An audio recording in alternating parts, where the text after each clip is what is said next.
Assalamualaikum warahmatullahi wabarakatuh.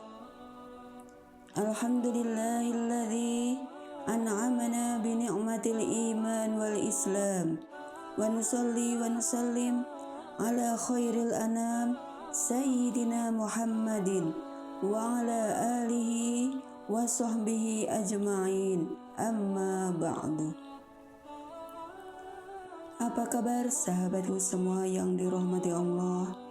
Dimanapun berada, saya doakan semoga dalam ketaatan kepada Allah, sehat jasmani dan rohani, hidup dalam penuh keimanan, ketakwaan, kebahagiaan, tidak terlilit hutang riba maupun non-riba, bebas dari segala macam masalah, harta berlimpah, rezeki barokah, semua kebutuhan tercukupi, dan hidup dalam naungan ridha Allah Subhanahu wa Ta'ala, bahagia di dunia dan di akhirat. Amin, amin, ya Rabbal Alamin. Selamat datang di channel Ummah Azul. Pada kesempatan kali ini saya akan share yaitu tentang pentingnya dukungan dan restu orang tua. Allah berfirman yang artinya, dan kami perintahkan kepada manusia untuk berbuat baik kepada ibu bapaknya. Ibunya telah mengandungnya dengan keadaan lemah yang bertambah-tambah, lalu menyapihnya setelah 2 tahun. Bersyukurlah kepadaku dan kepada ibu bapakmu, hanya kepadaku kamu kembali. Al-Quran Surat Al-Luqman ayat 14.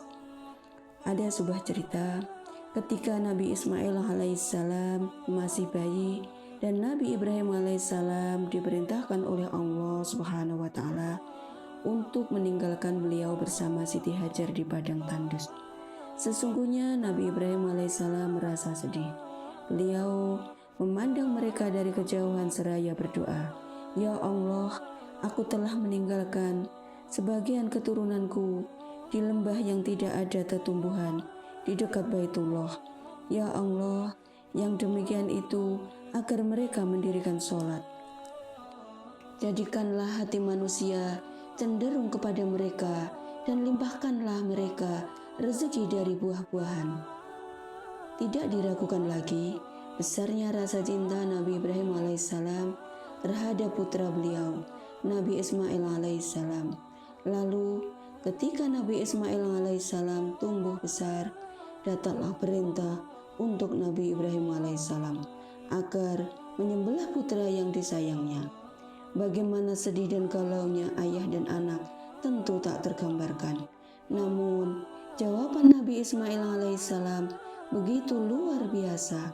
Beliau membuktikan diri sebagai hamba Allah yang kuat imannya, sekaligus seorang anak yang berbakti kepada ayahnya. Lakukanlah ayah, jika itu perintah Allah Subhanahu wa Ta'ala. Engkau akan mendapatiku sebagai seorang sabar. Ketaatan Nabi Ismail alaihissalam berbuah manis. Allah Subhanahu wa Ta'ala mengganti beliau dengan seekor domba gemuk.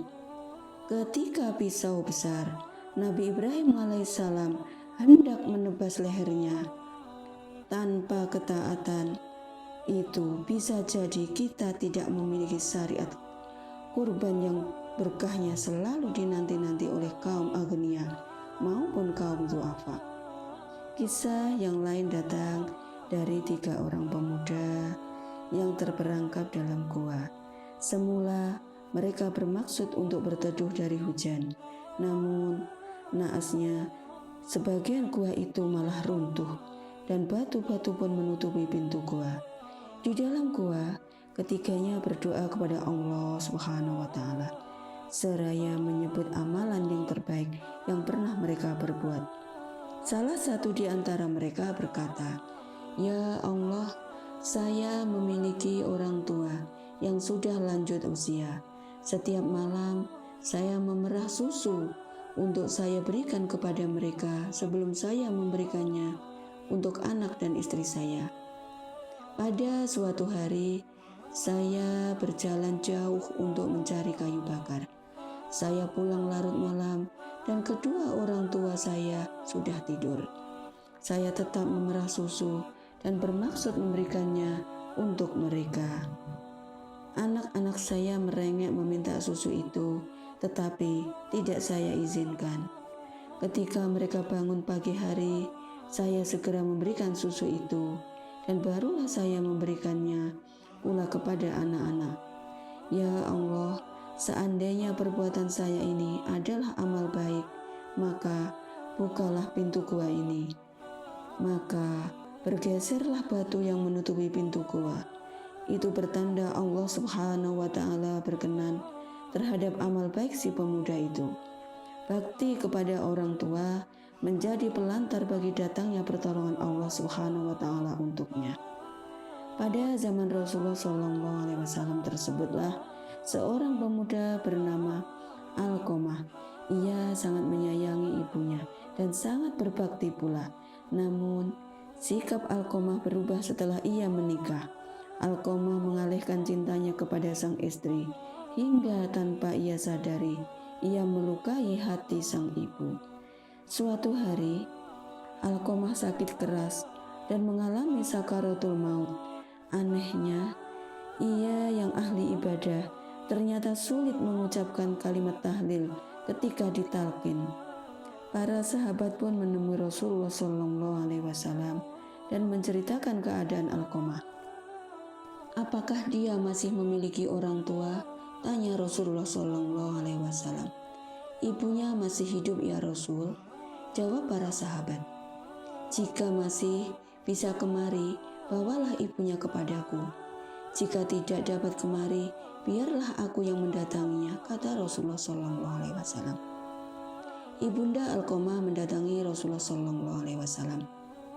Ceritakan tentang Alqamah kepadaku, perintah Rasulullah SAW. Dia seorang ahli ibadah dan ahli puasa ya Rasul. Namun ia telah durhaka kepadaku dan lebih mementingkan istrinya, jawab ibunda Alqamah.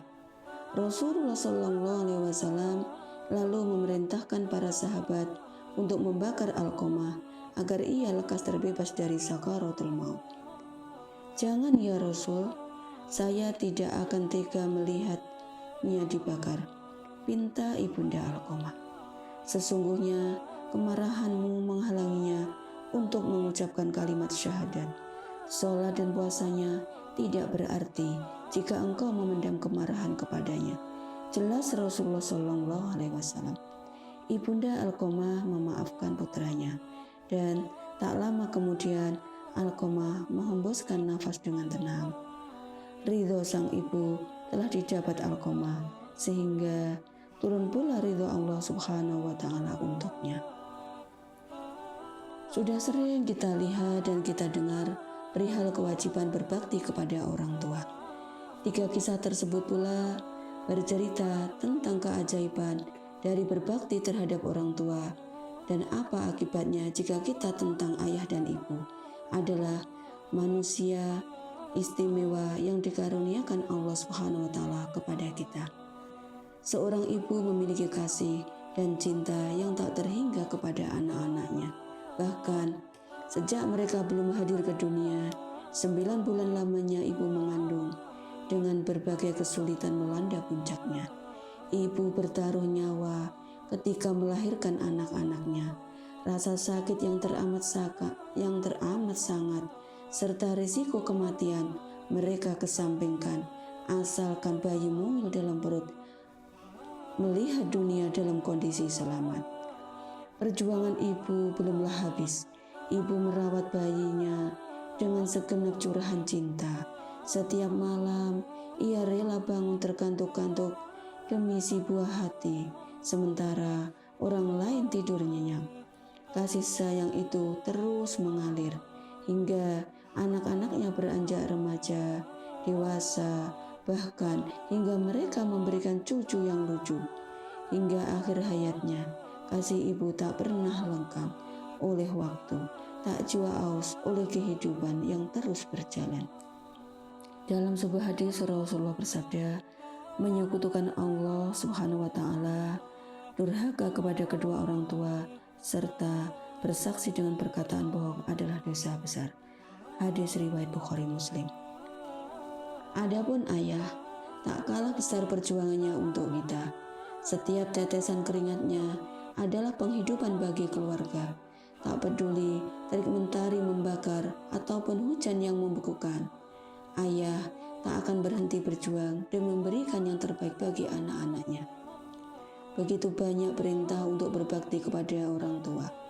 Rasulullah SAW bersabda, betapa kecewa dan hina siapa yang mendapati ayah dan ibunya atau salah satu dari mereka hingga lanjut usia, tetapi ia tidak bisa masuk surga. Hadis riwayat Muslim. Dalam hadis yang lain beliau bersabda, barang siapa yang ingin diberi umur panjang dan rezeki berlimpah, hendaklah ia berbakti kepada orang tua dan menjalin silaturahmi dengan karib kerabatnya.